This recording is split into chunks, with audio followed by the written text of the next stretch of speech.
What up？ 大家好，我是唢呐。我跟你讲吼，上礼拜你可能发现我们那支影片跟我们之前的风格完全不一样，对不对？其实这种的东西 ，unsolved mysteries、conspiracies、外星人，我跟阿伟几乎每天都在聊。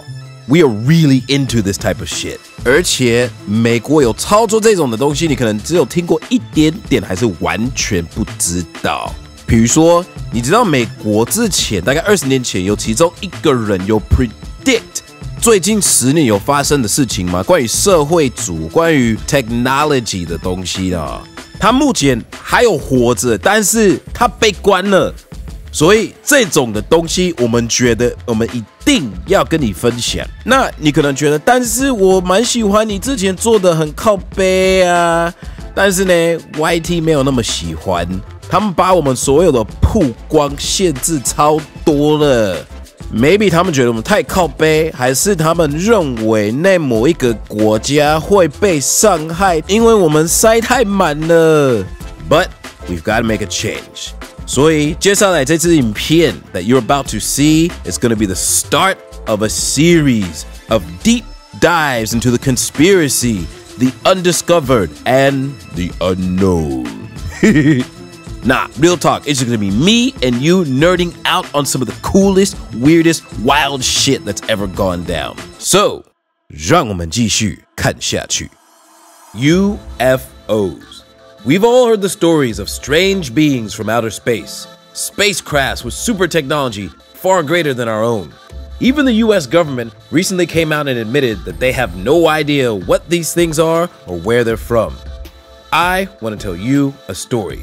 And you might have heard this one before, but trust me, this one goes a lot deeper than you think. And it just might be directly connected to everything that's been going on for the past 30 years. So, hold on to your butts, because here we go.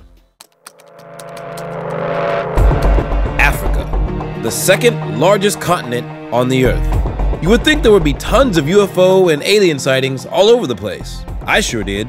But it turns out, for the first 90 years of the 20th century, the amount of sightings you could literally count on one hand. But on September 16th, 1994, that was all about to change. Aliens would take a 3-day vacation to Zimbabwe. And for the first 2 days, they would do the usual alien routine. A few flybys here, a nightlight show there, and then vanish into thin air. And this time, they caused people all over the country to blow up the phones of the police, the government, and the BBC. Phoned the ZBC and the BBC correspondent in Harare saying they sighted an unidentified flying object last night. We have some eyewitness reports. But on the third day, the aliens decided to do something a little different. In the afternoon, broad daylight, they landed their ships, all 5 of them, at a playground in an elementary school during recess. And when this went down, 64 children all witnessed this crazy event. We saw this like a silver thing down there. Flew past really slowly. And the spaceship, like 4 or 5 of them, it was red, green and yellow. There was this big ship, it had these lights, these petals, and it flew. But check this, here's where it gets weird. The aliens actually made contact with the children, and they had a message. Maybe they're trying to communicate with us, show us something which we don't know about. We're actually making harm on this world and we mustn't get too technology. All the trees will just go down and there will be no air and people will be dying. Wow. This not only sounds like a warning, but it also kind of sounds like a prediction. But I don't think aliens can predict the future, can they? Maybe it's more like a calculation. I mean, think about it. We have our own version of AI based on human logic. Google Maps helps calculate travel times. Uber calculates ride fares. Facial recognition provides you security by calculating your identity. So it would only make sense that aliens would have a much more advanced version that can maybe calculate the trajectory of the human race, right? I had to dig deeper. And what I found, man. Let's back up a year earlier to 1993. At that time, I was 12 years old. Bill Clinton was president. Jurassic Park was blowing everyone's mind. And most importantly, the greatest show in America was on television. Meanwhile, in a tiny little lab in Spain, Francisco Mojica would stumble upon a cluster of regularly interspaced short palindromic repeats. Whew, that was a mouthful. And apparently, Francisco knew that. He eventually shortened it to the acronym known as CRISPR. And in case you don't know, CRISPR is the technology that allows people to edit DNA, aka biohacking. Now, this discovery will go on to make it possible to prevent life-threatening diseases, birth defects, and much more. That all sounds pretty great to me. I mean, maybe in the future we could create real-life X-Men. Hey, real talk, if an adamantium Wolverine skeleton becomes available on Shopee or PC Home, sign me up. Now at this point, I'm thinking, 那群外星人可能说得太夸张了吧? I mean, it's 2022 and CRISPR is already being used to treat HIV, lung cancer, and even prevent COVID-19. But there's another side to this. You see, a certain powerful government secretly funded the use of another type of gene manipulation called gopher, or gain-of-function research, to increase the infectiousness of a certain virus in a country of unknown origin that resulted in you having to wear a mask everywhere you go.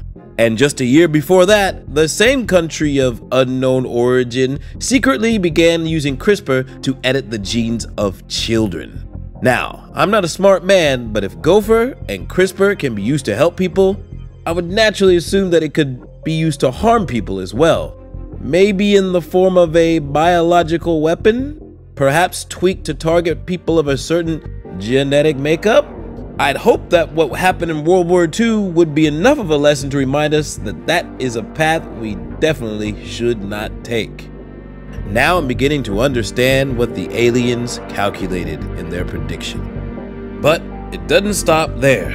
So, hold on to your butts. For this, we need to jump forward to 1994, just 3 months before the aliens landed in Zimbabwe. Question, what's your thought on drones? Personally, I think they're actually pretty cool. Especially if you're trying to get like amazing film shots or even just flying them around the neighborhood to kind of see where you live from a different perspective. It's kind of like Google Earth, but in real time. Well, in '94, the government created its very first prototype called the MQ-1. And from then on, things progressed really fast.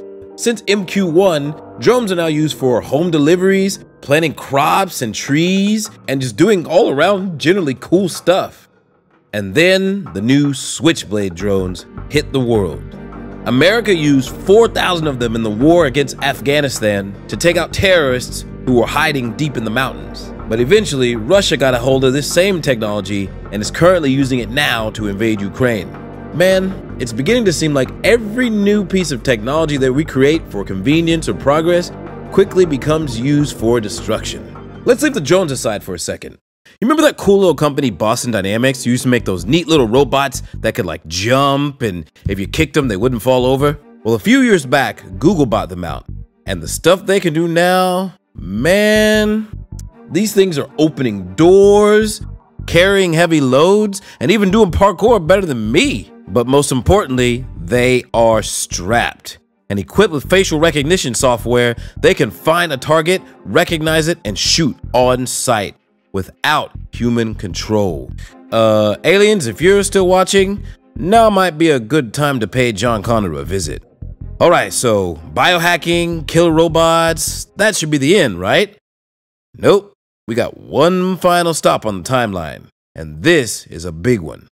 Now I'm guessing this one is probably at the top of the aliens "what the fuck are you doing" list. August 16th, 1994. Exactly 1 month to the day of the Zimbabwe encounter. A little piece of plastic technology would completely change how me, you, and everyone you know communicate with each other. And I bet you're holding it in your hand, watching me right now. Now, the smartphone is more than just a phone. We type with it, we work with it, exercise with it, make movies, and even buy things with it. They're so goddamn handy and convenient. But they're also kind of addictive. I don't know what you do in the morning, but the first thing I do when I wake up is not go to the bathroom or even put my glasses on. I reach for my phone. It's gotten so bad where before I go to bed at night, I have to put my phone in another room to train myself not to instantly reach for it or search for it. That is just insane. I mean, I've only been using this for half of my life, and already it has control over me. Now maybe, just maybe, this is the final red flag that saw the aliens looking at their calculations and going, we gotta get to Earth, ASAP. These tiny pieces of plastic have already been used to brainwash people and literally alter their perception of reality. Look at what happened just last year in America with the Capitol riots. With Russia seizing the perfect timing, they were able to completely split America down the middle and have us at each other's throats. And even now, Russia's own citizens are convinced that the world is being overrun by Nazis. Anonymous, which features some of the greatest hackers in the world, are collectively trying to break through the Russian wall to help Russian citizens get access to real information.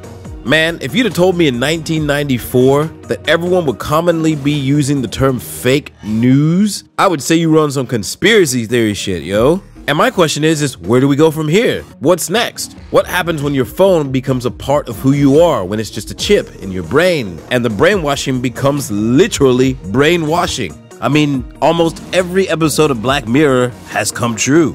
And if you want to go even further back, there's a lot of things in the Bible that talked about this as well. But I think that may be for another episode. So after digging into all this, I think maybe what the aliens were doing was calculating what type of trajectory our future could take based on the decisions we were making at that time. And maybe talking to those kids was their attempt at trying to nudge us in a better direction. After all, those kids are now in their 30s, and in a few years, they'll be the ones in control of the world. But what do you guys think? Before I stumbled upon this story, I was only casually interested in UFOs and mysteries and stories of the unknown.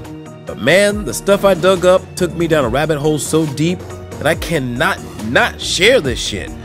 So, hold on to your butts and stay tuned.